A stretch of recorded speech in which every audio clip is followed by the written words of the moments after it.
लक्ष्मी निवास मालिकेच्या येणाऱ्या पुढील भागामध्ये आपल्याला असं बघायला मिळत आहे की आता जयांचा क्रूरपणा आणि विक्षिप्तपणा शांता आजीच्या लक्षात येऊ लागलेला असतो। त्यातच आता शांता आजी जयंतला एक खतरनाक असं कांड करताना रंगेहात पकडणार आहे।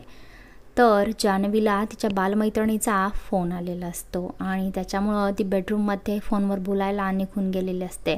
इकडे जयंतला संशय येतो म्हणून जयंत CCTV कॅमेरा ऑन करतो आणि स्वतःच्या मोबाईलवर जान्हवी काय बोलत आहे, काय करत आहे ते पाहू लागतो। आणि जेव्हा शांता आजी हे सगळं येऊन बघते तेव्हा शांता आजीला धक्का बसतोय। ती जयंतला विचारते की जयंत, हा सगळा काय प्रकार आहे, हे काय सुरू आहे।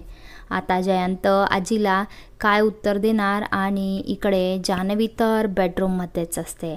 त्यानंतर जयंत आता शांता आजीला जीवे मारण्याचाच प्रयत्न करणार आहे। तो आजीला सोफ्यावर पाडतोय आणि उशीने तिचं तोंड दाबून तिला गुदमरून मारण्याचा प्रयत्न आता जयंत करतो आहे।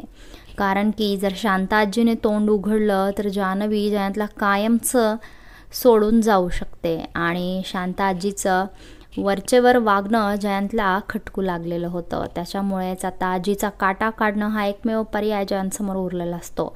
त्यानंतर जयंत तोंड दाबून आजीला मारतोय।